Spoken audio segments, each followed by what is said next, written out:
안녕하세요. 오늘도 사연살롱을 찾아주셔서 감사합니다. 시어머니를 모시고 사는 50대 주부입니다.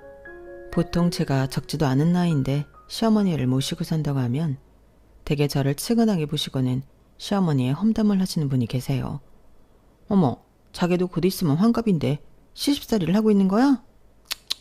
그 시어머니도 참 너무하다.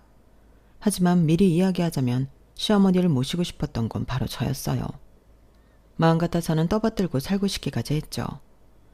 그런 저와 달리 저희 남편은 3형제 중에 둘째라 딱히 시어머니를 모셔야 한다는 생각은 없었던 사람이었고, 지금은 아니지만 솔직히 저 역시도 그날에 그 일이 없었다면 굳이 시어머니를 모실 생각은 하지 않았을 것 같아요. 그 일, 지금 생각해도 간담이 서늘해지고 꿈을 꾸고 있는 듯한 일인데요. 제가 사연을 쓰게 된 계기로 바로 그 일에 대해 세상에 이야기하고 싶어서예요. 부디 부족하겠지만 저의 이야기를 잘 들어주시길 바랍니다. 저희 시어머니는 몸이 많이 불편하세요. 시작은 편도암이었는데 지금 전이가 많이 돼서 움직이시는 것도 말씀하시기도 쉽지 않으시죠. 그런데요, 몸도 몸이지만 저희 어머니는 몇 년 전 큰 충격을 받은 일이 있었고, 그 일로 하여금 마음의 병을 얻으셔서 더욱 입을 꾹 다무시게 되셨어요. 원래는 탤런트 전원주 선생님처럼 호탕하고 유쾌하고 명랑하신 분이셨는데 지금은 의욕을 많이 잃으셨어요. 그래서 제가 다 속이 상한데 우선 저희 시어머니가 살아온 이야기를 조금 하겠습니다. 저희 시어머니는 일찍이 남편을 잃으셨어요. 남편이 고등학교에 들어갈 무렵에 일을 하시다 사고로 돌아가시게 되셨는데, 시아버님이 일용직 노동자라 보상도 제대로 받지 못해 그대로 시어머니가 가장의 역할을 해야만 했어요. 시아주버님은 고3, 저희 남편은 고1이었는데 막내인 도련님이 초등학교 6학년, 그때 당시 당신께서 일을 하지 않으시면 당장 자식들과 먹고 살 길이 막막하셨다고 해요. 그래서 안 해본 일 없이 할 수 있는 건 다 하셨는데 그때의 그 일로 당신 통장과 지갑에 돈이 없으면 불안해서 입을 것 안 입고 먹을 것 안 먹으면서 그렇게 악착같이 돈을 모았다고 하셨죠. 그 덕에 시아주버님은 대학도 졸업할 수 있었고 대기업에 취직도 할 수 있었는데요. 저희 남편은 뜻이 없어 대학에 가지 않았다고 했어요. 하지만 원래부터 표현을 안 할 뿐 속이 깊은 사람이라 형 학비 되느라 힘든 자기 어머니를 생각해 대학에 안 가고 싶다고 일부러 말을 한 것 같아요. 막내 도련님 역시 힘든 어머니의 노력으로 큰 어려움 없이 지낼 수 있었고요. 그리고 세 아들 모두 장가를 보낸 시어머니니 본인이 혼자 살 집과 노후 자금까지 마련해 자식들에게 손 벌리지 않겠다고 하셨는데, 단 한 가지 시어머님은 당신의 큰아들인 시아주버님을 무척이나 특별하게 생각하셨어요. 그래서 당신이 죽으면 유산은 모두 시아주버님에게 줄 거라고 미리부터 말씀을 하셨고 유언장까지 써두었다고 하셨는데, 저와 달리 남편도 도련님도 그 점을 크게 서운하게 생각하지 않더라고요. 그래서 저는 처음에 시아주버님이 유산을 받아 마땅한 이유가 있나 보다 라고 생각했었고, 나중에 이 집 분위기를 보니 그냥 어릴 때부터 큰형이 부모에게 받으면 큰형이 자신들에게 베풀어 줄 거라 믿는 그런 분위기였어요. 그래서 아주버님이 당신한테 뭘 해줬는데? 글쎄, 근데 나랑 형이랑 고작 2살밖에 차이도 안 나고 나는 그다지 도움이 필요하지 않았어. 근데 아마 막내는 좀 도움을 받았겠지? 남편은 와이프인 저도 허탈할 정도로 순진했어요. 그리고 저는 이미 알아버렸죠. 굳이 물어보지 않아도 막내 도련님 역시 시아주버님에게 도움을 받지 않았을 거라는 것을요. 왜냐하면 저희 부부보다 1년 먼저 결혼한 시아주버님과 형님은 자기 가족에게도 무척이나 인색한 사람들이었거든요. 게다가 저희 남편과 다르게 막내 도련님은 욕심 많은 큰형에 대해 언제인가 이렇게 말한 적이 있었는데요. 둘째 형이랑 다르게 우리 큰형은 욕심이 어마어마해요. 엄마 돈은 자기 돈이라고 생각하고 나나 둘째 형이 엄마한테 뭐라도 받으면 자기 것을 뺏긴 것처럼 난리를 치는데, 형수, 행여 우리 엄마가 뭐 준다고 하면 받지 마요. 그거 알면 큰형이 아주 달달 볶을 거예요. 나는 우리 와이프한테도 유산 그까짓 거 받아 뭐하냐고 했어요. 큰형이랑 큰형수가 그걸 그냥 두지도 않을 건데 스트레스 받아서 제명에 못 살고 죽을 거라고요. 저는 막내 또래님의 말을 듣고 이 삼형제가 어떻게 살았는지 저는 보지 않아도 알 것 같았어요. 하지만 저도 사람인데 막내 또래님의 그런 말에도 내심 서운하긴 했어요. 시어머님이 재산이 없는 사람이면 몰라도 꽤 많은 재산을 가지고 계시고 그걸 똑같이는 아니더라도 형제들이 나눠 가질 수 있는데 시어머니는 왜 큰아들만 챙겨서 남은 아들들이 저렇게 기도 못 펴게 하는지 시아주버님보다 시어머니가 밉더라고요. 하지만 그것도 마음의 문제인지 남편 따라 에이 내 돈도 아니고 어머니 돈인데 뭘 그런 걸 욕심내냐. 받으면 받은 만큼 해야 하는 건데 나는 그냥 속 편하게 살란다 라고 생각하게 되었고 그러니 다행히 마음이 편해졌어요. 그렇게 15년 후 삼형제는 모두 결혼해 자기 가정을 이루고 아이들도 낳아서 키우는데 그때 시어머니가 편도암 판정을 받게 되셨어요. 저는 이름도 생소하고 너무 놀라 그 후로 병원에 상주하다시피 하며 시어머니를 돌봐드렸는데 저희 집이 시어머니 댁이랑 많이 가까웠어요. 형님네는 거리로 치면 30분 정도 걸리는 곳에 살았는데 여기는 차가 항상 막혀서 동서가 좀 나 대신 어머님 좀 챙겨줘. 내가 의지할 사람이 자기 말고 없잖아. 막내 동서는 멀리 살기도 하고 성격도 깍쟁이라 나는 말도 편하게 못하겠던데 라며 전적으로 시어머니에 대한 걸 저에게 미루셨는데 부부는 일심동체라고 어떤 때는 시아주버님보다 형님이 더 얌체짓을 했어요. 그래서 가끔은 저도 형님이 얄미워 형님이 부탁하는 건 안 들어주고 싶었는데 마음이 독하지 못해서 시어머니 생각에 형님한테는 시간이 안 된다고 몸이 좋지 않다고 거절은 해놓고도 끝내 시어머니를 챙기게 되었어요. 다행인지 시어머니는 그런 저를 잘 알고 계셨고 그래서 저한테 늘 고마워하셨는데 어느 날 목이 부은 줄 알았는데 혹처럼 무언가가 보였고 만지면 기분이 나빠 병원에 가서 검사를 받았는데 덜컥 암 진단을 받게 되셨다며 시어머니는 당신 자식들보다 저에게 가장 먼저 이야기를 하셨어요. 자식들보다 제가 먼저 생각났다는 시어머니의 말에 저는 이걸 좋다고 해야 하나 아니면 서운하다고 해야 하나 처음엔 좀 그랬는데 시어머니가 오죽하면 저에게 가장 먼저 이야기하셨을까 하는 생각에 저는 아프신 시어머니를 저희 친정엄마처럼 돌봐드렸어요.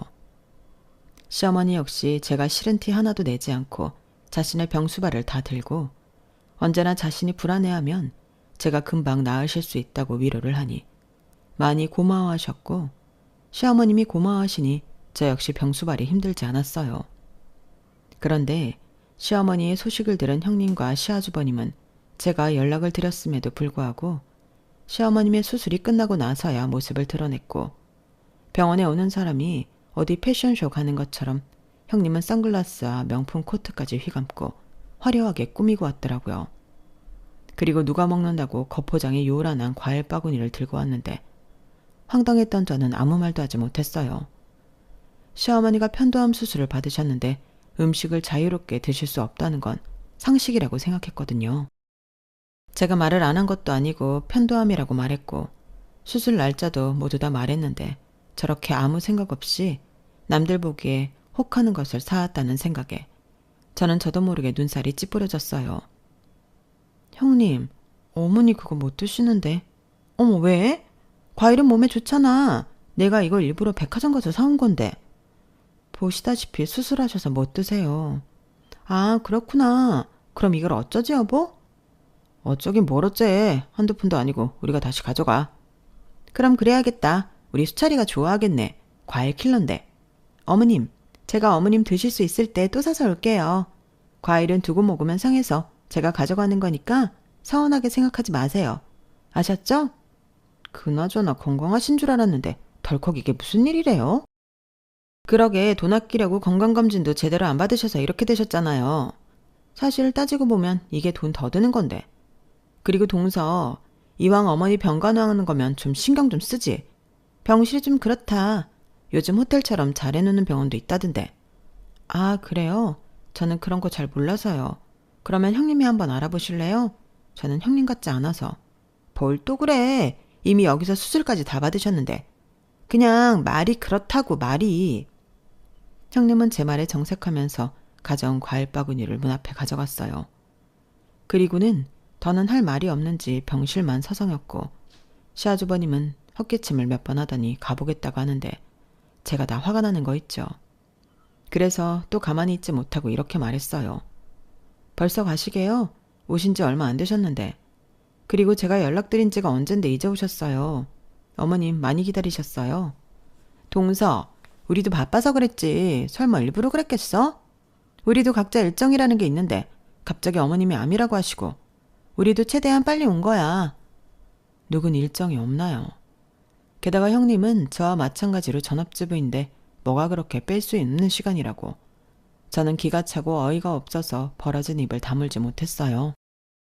그러자 자기도 민망했는지 눈동자를 돌리더니 이내 형님은 중3인 조카 가해 선생님이 올 시간이 되었다며 가야 한다고 했고 저는 어서 가시라 했네요. 더 있다가는 저도 제 입에서 어떤 말이 나갈지 무서웠거든요. 그렇게 형님네가 기어코 과일 바구니를 들고 나가고 저는 서운한 얼굴을 하는 시어머니에게 괜한 투정이 나서 이렇게 말하고 말았어요. 어머니, 저런 아들이랑 며느리가 뭐가 그렇게 좋으세요? 나 같으면 돈 있어도 한 푼도 안 주고 싶을 것 같은데 괘씸하지도 않으세요? 네, 저도 그리 착한 사람은 아니에요.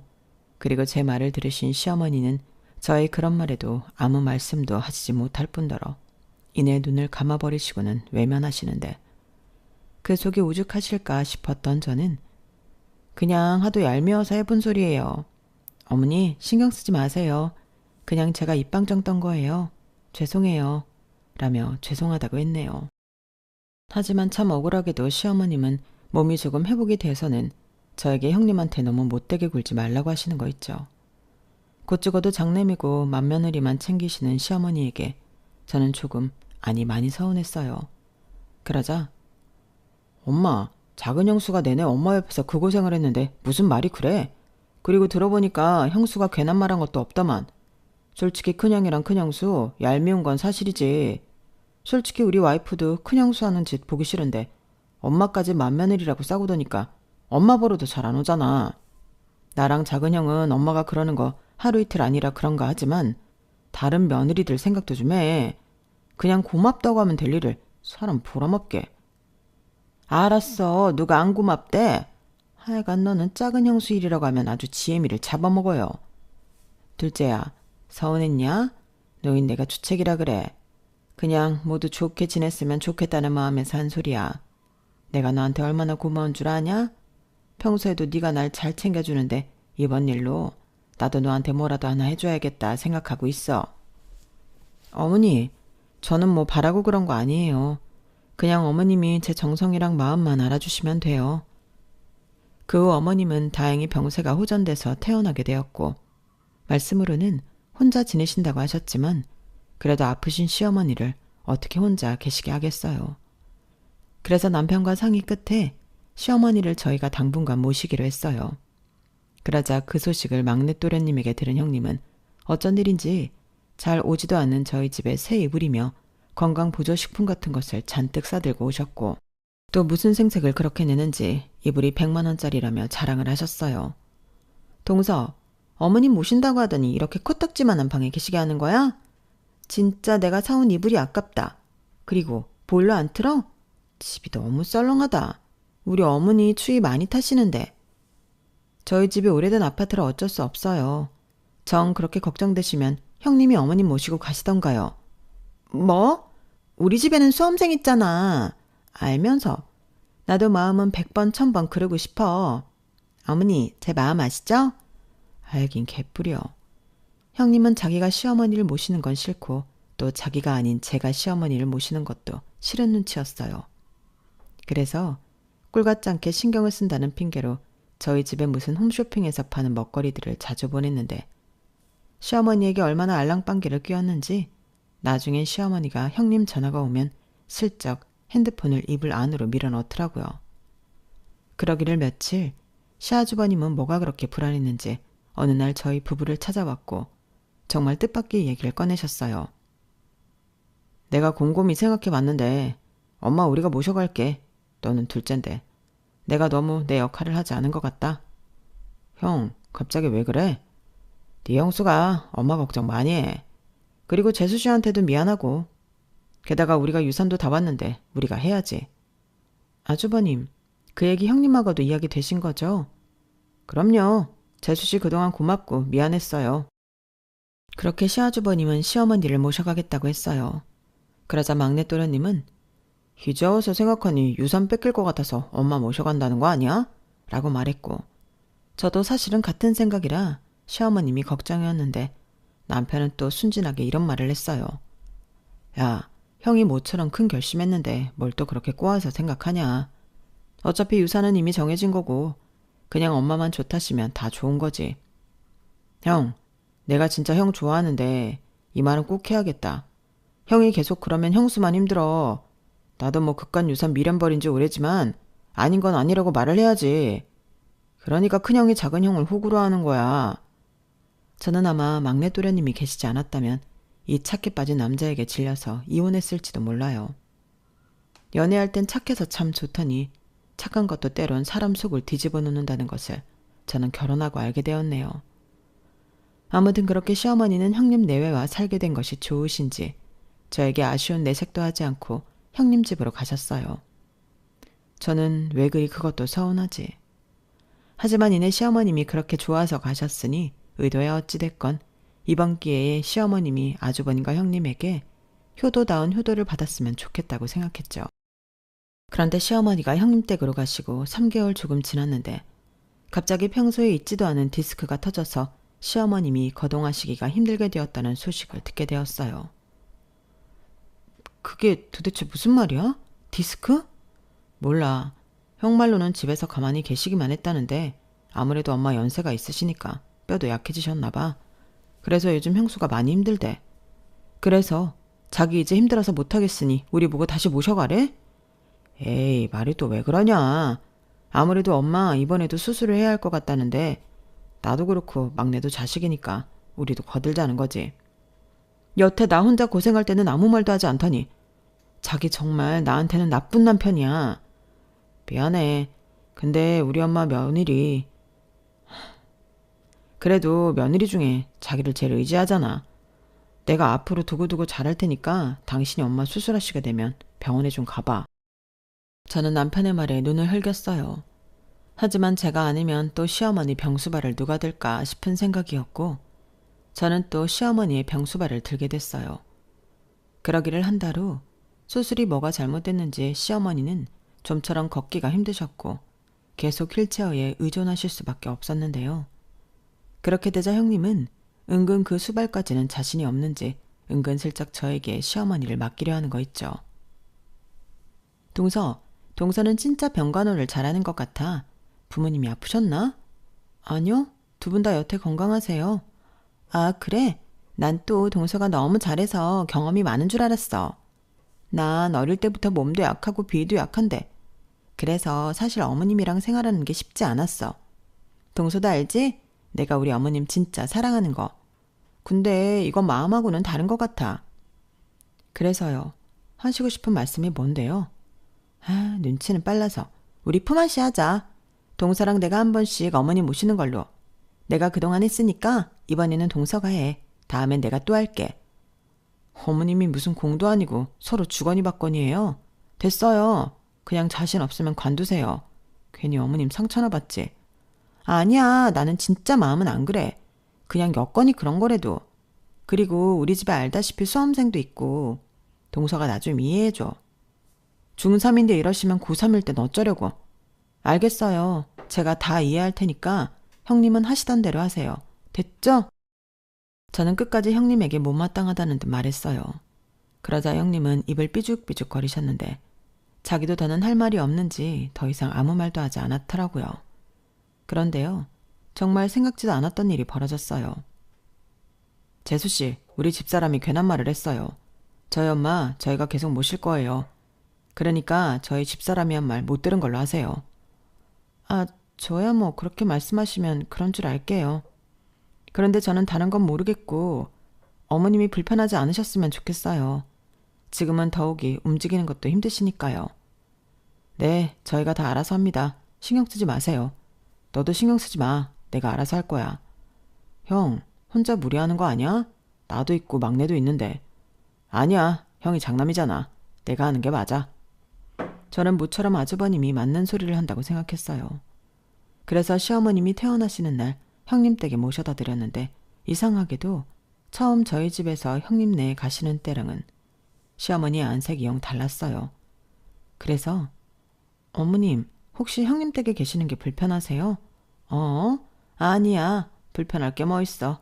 장남이랑 맏며느리가 있는 집인데 나한테 잘해준다. 너무 잘해줘서 미안할 지경이야. 뭘 그렇게까지 말씀하시고. 저 진짜 서운해요. 너한테도 고마워. 내가 너한테 신세진 게 하루 이틀이니? 그러니까요. 어머니, 그 마음 절대 잊으시면 안 돼요. 그리고 언제든지 저희 집에 다시 오고 싶으시면 전화하시고요. 형님네보다는 좁고 낡았지만 저 어머님이 쓰시던 방 그대로 뒀어요. 아셨죠? 그래, 고맙다. 그렇게 저는 시어머니를 형님 댁에 모셔다 드리고 집으로 돌아왔어요. 그리고 그렇게 명절 한번 보내고 유난히 추운 연말이었는데 시어머니의 편도암이 재발되었다는 소식을 듣게 되었어요. 어찌나 속이 상하던지. 연세가 있으셔서 큰 수술을 더 받으시기도 쉽지 않은데 이번에는 림프절에 전이까지 되어 그야말로 시한부 판정을 받게 되셨어요. 게다가 최근 들어 이상하리만큼 기억력이 떨어지던 시어머니는 안 하던 실수를 연발을 하셨고 그게 이상했던 저는 병원에 입원하는 김에 검사를 의뢰했고 결과는 치매였어요. 계속해서 생겨나는 불행에 남편도 울고 저도 울고 막내 도련님까지 우는데 시아주버님과 형님은 그런 저희들이 창피한지 눈살을 찌푸리며 외면했고 저는 그 모습에 없던 정도 떨어져 억지스럽지만 이게 다 형님이 시어머니를 잘 모시지 못해 생겨난 일이 아닐까 원망했어요. 그러자 며칠 후 시아주버님은 무슨 생각인지 저희들을 모두 불렀고 이미 형님은 아는 눈치였는데 이런 말씀을 하셨죠. 내가 아무래도 엄마 걱정이 돼서 여기저기 알아봤다. 그랬더니 일본에 노인들 암치료 잘하는 병원이 있더라고. 내가 이미 벌써 엄마 진료 내역 다 넘겼고 그쪽에서 수술하겠다고 답도 왔어. 게다가 엄마 치매도 와서 솔직히 우리 가기는 힘들잖아. 그냥 거기 병원 이름이 뭐야? 무턱대고 그렇게 결정할 일이 아니잖아. 야, 내가 장남이야. 아무런 형이 아무것도 안 알아보고 그랬겠냐? 형, 나도 이번에는 막내랑 같은 생각이야. 그냥 국내에서도 알아보자. 엄마가 저런 몸으로 외국까지 어떻게 가? 일본이 외국이냐? 고작 한두 시간이면 가. 내가 이번에는 진짜 자식 노릇하겠다는데 니들은 왜 이렇게 비협조적이야? 설마 유산 때문에 그러냐? 아주버님, 왜 말씀이 그리로 튀어요? 이 사람도 그렇고 도련님도 어머니 걱정돼서 그러죠. 그리고 이런 말씀 안 드리려고 했는데 형님도 그렇고 어머님도 서로 불편한데 지금까지 아주버님이 강요하시는 건 아닌지 저 솔직히 의심됐어요. 동서, 무슨 말이 그래. 내가 언제 불편하다고 그랬어. 전에 그러셨잖아요. 체력도 약하고 비위도 약하다고. 그야.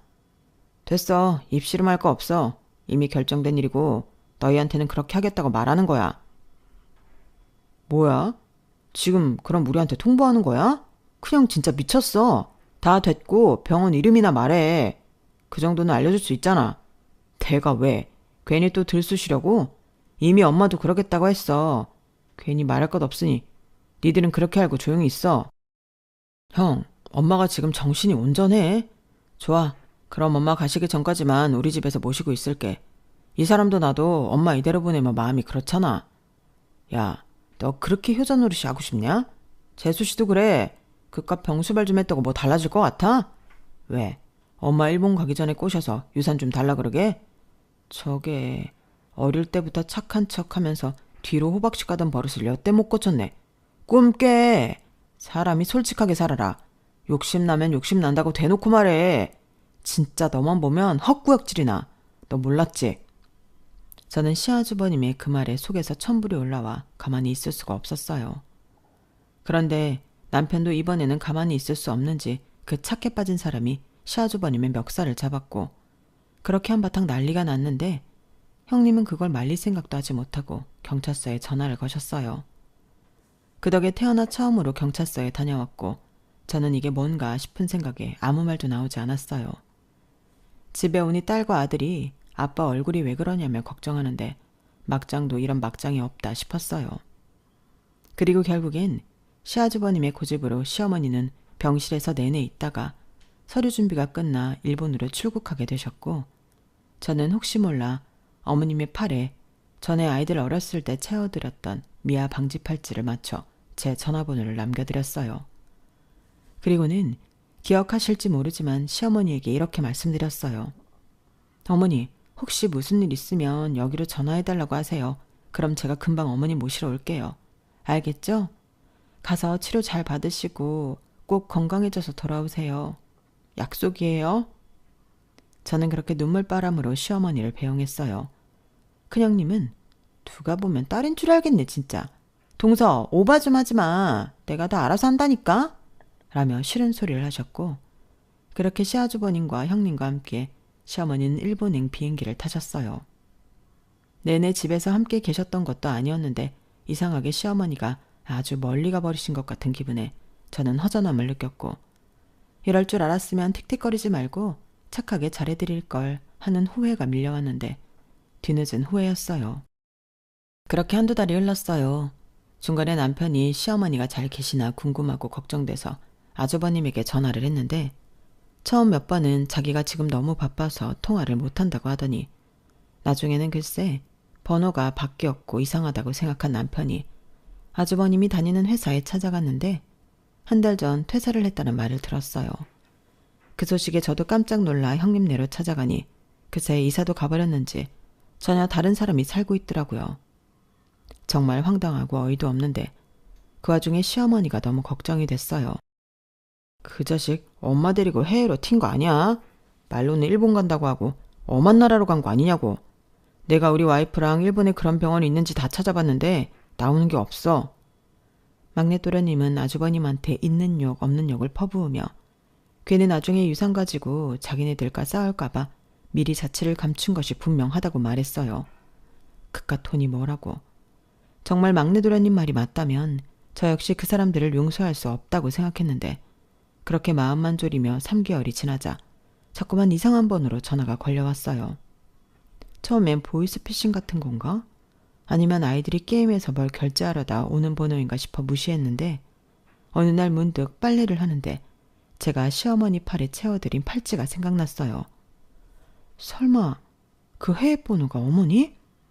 저는 손에 거품도 채 씻지 않고 걸려온 번호로 전화를 걸었고 그 번호는 연결이 되지 않는 번호라 안내만 받았는데요. 그렇게 애를 태우며 이틀이 지나자 이제는 다른 번호로 전화가 걸려왔어요. 여보세요? 어머니세요? 여기는 주일본 대한민국 대사관입니다. 혹시 김순영님 보호자신가요? 네, 제가 며느리예요. 저희 어머니한테 무슨 일이 있나요? 아니, 저희야말로 묻고 싶네요. 아니, 어쩌려고 그런 짓을 하셨어요?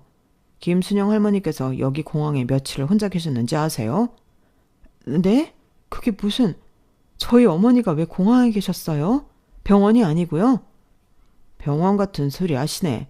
그쪽 어머님 공항에서 돌아가실 뻔했어요. 아니, 알만한 사람들이 어떻게 부모를 공항에 버립니까? 저는 손이 달달 떨렸어요. 버리다뇨. 저는 전화를 끊고 남편에게 전화를 걸었어요. 놀란 남편도 회사에서 근무를 하다 말고 뛰어왔고 저는 급한 대로 비행기 티켓을 끊었어요. 나중에 소식을 들은 도련님 내에도 다음날 아침 비행기 티켓을 끊었다는데 2시간을 날아가 도착한 일본에서는 정말 충격도 그런 충격이 없었네요. 시어머니가 앙상하게 뼈가 다 드러내게 마르셔서 눈만 깜빡깜빡하고 있는데 눈에서는 눈물이 속에서는 천불이 나서 아주 미칠 것 같았어요.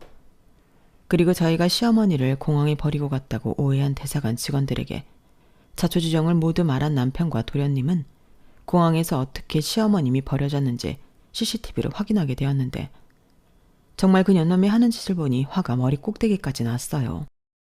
자꾸만 주변을 의식하던 아주버님과 형님은 이윽고 사람들이 별로 없는 곳에 휠체어에 탄 시어머니를 세웠고 어디에 연락도 할 수 없게 핸드폰까지 뺏어가는데 제가 더 화가 났던 건 제가 채워드린 팔찌를 형님이 힘으로 빼려고 하는 장면이 그대로 다 보였기 때문이었어요. 그런데 그 순간 시어머니는 팔찌를 빼려는 형님을 힘으로 밀쳐냈고 뺏기지 않겠다는 일념으로 팔찌를 가슴에 꼭 안는데 나중에 다른 사람들이 볼까 무서웠는지 급히 내빼는 형님의 모습이 너무나 선명하게 찍혔더라고요. 그래놓고 회사도 그만두고 이사까지 간 거였다니. 저는 저들이 도대체 무슨 생각으로 저랬는지 나중에 이해도 가지 않았어요. 유산 때문에라도 어떻게 시어머니에게 저럴 수 있을까 혼자 좋지도 않은 머리를 이리저리 굴렀죠. 그러자 내내 별말을 하지 않던 막내 동서가 저에게 말했어요. 막내 동서는 공무원이에요.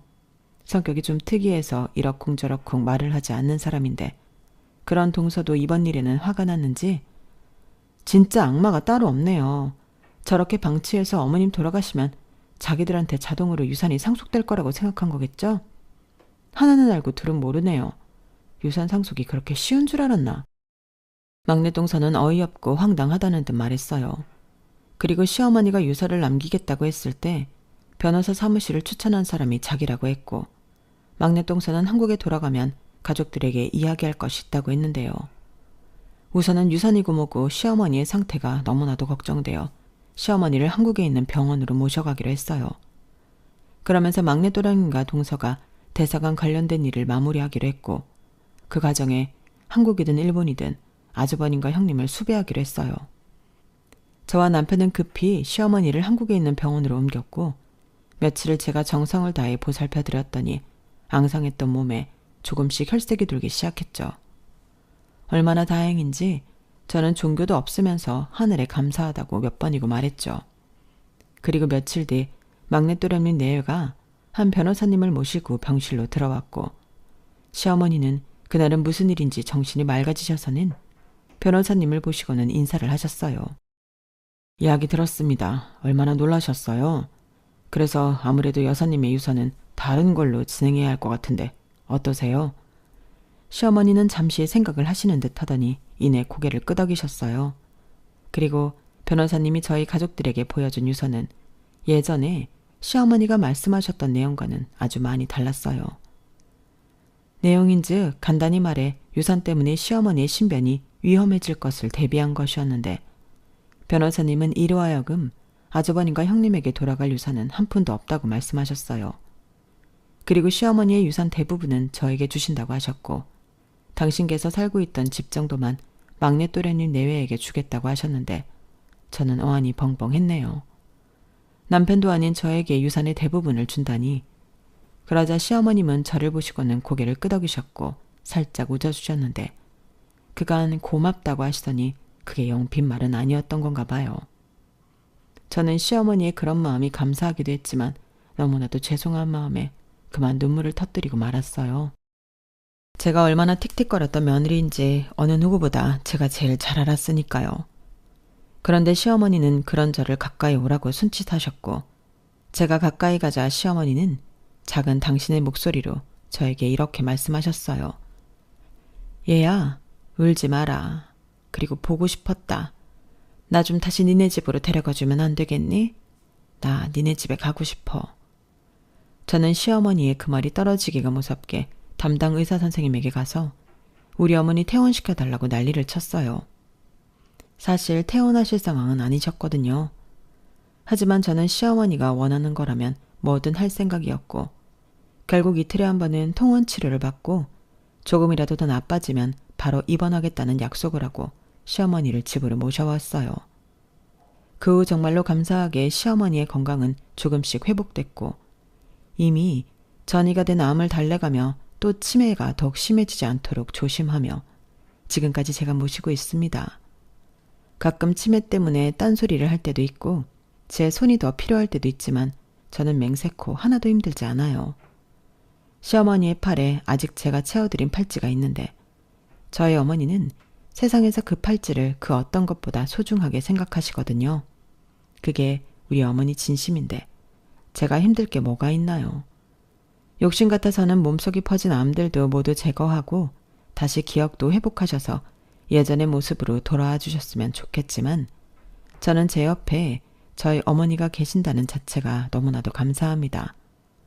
이런 감사한 매일이 언제까지나 계속되었으면 좋겠어요. 아, 그리고 시어머니를 공황해버린 아주버님과 형님은 결국 일본 도쿄의 한 호텔에서 잡혔는데요.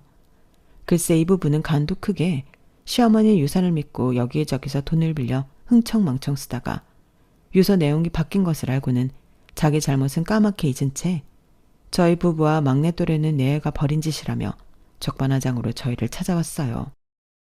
그리고는 어머니가 제정신이 아니셔서 그러신데요. 저희 절대 어머니 버리지 않았어요. 어머님이 멋대로 어디론가 가신 거예요. 제가 그날 어머니 찾느라 공항에서 얼마나 마음을 졸였는지 아세요? 제 마음도 모르시고 저 정말 서운해요. 라고 말을 하는데 정말 성질이 머리 꼭대기까지 나서 그때 만나면 꼭 보여주려고 핸드폰에 찍어놓은 공항 CCTV 화면을 형님 코앞에 가져다 댔어요. 야, 기억력은 우리 어머니가 아니라 네가 없는 것 같은데 이거 안 보여? 네가 우리 어머니 핸드폰 뺏고 내가 채워드린 팔찌도 뺏으려고 하는 거 다 찍혔잖아. 네가 사람이니? 동서, 지금 나한테 하는 소리야? 그래, 나는 이제 너한테 절대로 형님이라고 안 할 거야. 뭐? 돈 받게 생겼다고 아주 본색이 나오는구나. 나 고소할 거야. 어머니 치매 이용해서 유서 조작한 거 내가 모를 줄 알아? 다 콩밥 먹을 줄 알아. 시끄러워. 콩밥? 콩밥 먹어야 할 사람이 누군데? 시끄럽다. 조용히 해라. 어머니. 그래, 내가 제정신이 아니지. 니들 그래서 내가 기억 못할 줄 알고 공항에 버렸니? 엄마, 말씀하실 수 있어요? 그래, 내가 벙어리냐? 말하기가 힘들어서 안 할 뿐이지. 할 말도 참을까봐? 이런 몹쓸 것들. 유서는 조작이 아니라 원래 그러기로 되어 있었어. 니들이 마지막 선만 넘지 않았어도 나는 너를 끝까지 믿고 싶었는데 더 이상은 나도 너희 같은 자식 필요 없다. 썩 꺼져. 엄마, 잘못했어요. 한 번만 용서해 주세요. 엄마, 나 그 돈 없으면 죽어요. 어머니, 저희 살려주세요.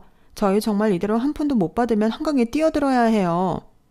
가서 죽던지 돈 빌린 사람들한테 빌던지 그건 니들이 알아서 해.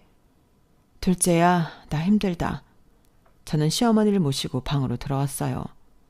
형님 내외는 시어머니를 따라 쫓아오려고 했지만 남편이 악에 받쳐 그 두 사람을 쫓아냈고 막내 또련님과 동서가 법원에 접근 금지 신청을 했는데요. 그 두 사람은 어디서 무엇하는지 알 수 없는데요. 시어머니의 마음은 제가 알 길이 없지만 저는 평생 모르고 살았으면 좋겠어요. 아, 그리고요. 부디 어디서든 자신들이 했던 죗값은 꼭 치렀으면 좋겠네요. 사람은 절대 혼자 태어날 수 없잖아요. 사람이고 동물이고 다들 태어나 눈도 제대로 뜨지 못할 때 그 부모의 보호 아래 성장하는 건데 부모가 늙고 병들었다고 그것들을 모두 잊으면 되겠어요? 저는 효녀 효부는 아니지만 저희 부모님께도 그렇고 시어머니에게 제가 할 수 있는 최선의 도리를 다하고 싶어요. 그래야 저희 아이도 그걸 보고 배우죠. 안 그런가요? 돈도 돈이지만 부디 이제는 저희 어머니가 치매 때문이라도 좋으니 예전 그 끔찍했던 기억을 잊고 행복했던 기억만 간직하셨으면 좋겠습니다. 지금까지 저의 긴 이야기 들어주셔서 정말 감사합니다. 오늘 하루도 부모로서 자식으로서 행복한 시간 보내시길 바래요. 여러분, 사연 댓글에 응원과 현명한 조언 부탁드려요. 좋아요와 구독은 저에게 큰 힘이 됩니다. 오늘도 좋은 일 가득하세요.